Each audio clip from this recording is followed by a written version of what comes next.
Lorsque Philippe Gléty, chef d'entreprise, disparaît du jour au lendemain, ses proches et ses collègues s'inquiètent vite. Ce n'est qu'une semaine plus tard que son corps est retrouvé dans un petit chemin boisé. Il a été tué par balle. Et la meurtrière n'est autre que sa maîtresse et son bras droit dans l'entreprise, Betty Nabo. Pour amener de nouveaux éléments de compréhension, Marie Drucker a interrogé le professeur de criminologie, Alain Bauer. Bienvenue dans Au bout de l'enquête, l'affaire Philippe Gléty, épisode bonus. Cher Alain, professeur de criminologie, j'avais besoin de vos lumières d'experts pour éclairer cet épisode bonus d'Au bout de l'enquête. Bonjour Marie, c'est toujours un plaisir de pouvoir expliciter, rendre clair, transparent ce que sont les outils de la criminologie et donc la manière dont les enquêtes sont menées.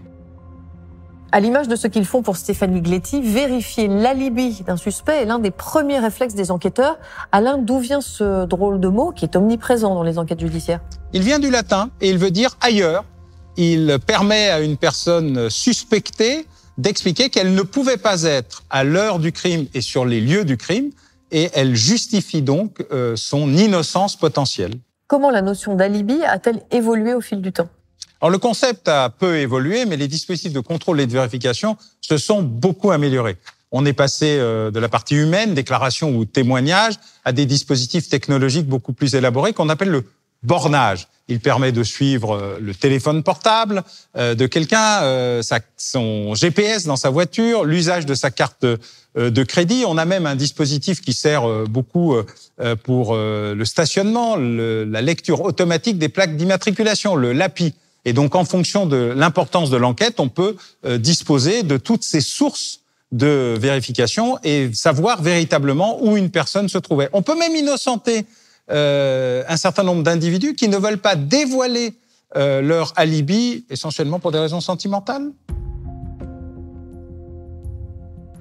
Pour comprendre pourquoi Betty Nabo a assassiné son patron, les enquêteurs vont s'intéresser de très près à ses conditions de travail et vont considérer qu'elle était en dépression. C'est le fameux burn-out. De quoi s'agit-il ?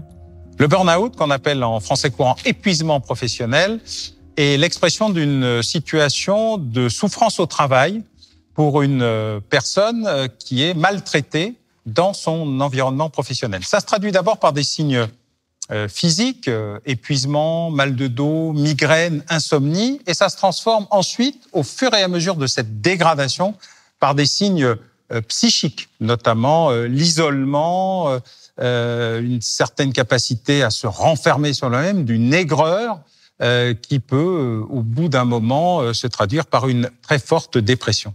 Alors, c'est un phénomène de société, le burn-out. Est-ce qu'il est de plus en plus présent dans les affaires judiciaires ? Alors, il faut savoir déjà qu'il n'y a pas de consensus sur sa définition médicale et encore moins sur sa définition pénale. Elle n'est pas établie. Le Code du travail définit un certain nombre de cas imputables à ce qu'on appelle l'environnement du travail, les risques psychosociaux ou RPS.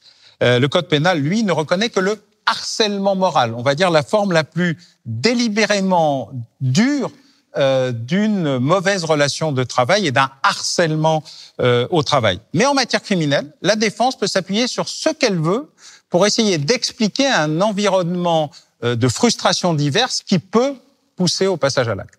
Merci Alain de nous avoir aidé à mieux comprendre les dessous de cette affaire. Je vous donne rendez-vous bientôt pour un nouvel épisode bonus d'Au bout de l'enquête.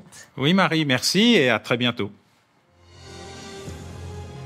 Vous venez d'écouter l'épisode bonus d'Au bout de l'enquête consacré à l'affaire Philippe Gléty.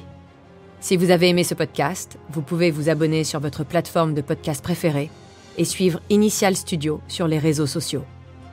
Au bout de l'enquête est un podcast coproduit par Initial Studio, Enibas Productions et France Télévisions, adapté de l'émission audiovisuelle éponyme produite par Enibas Productions et France Télévisions. Vous pouvez retrouver l'émission Au bout de l'enquête sur France 2 ou en replay sur France.tv. Production exécutive du podcast, Initial Studio. Production éditoriale, Sarah Koskiewicz, Astrid Verdun, assistée de Marie Agassan. Montage, Joanna Lalonde, avec la voix de Julie Drey.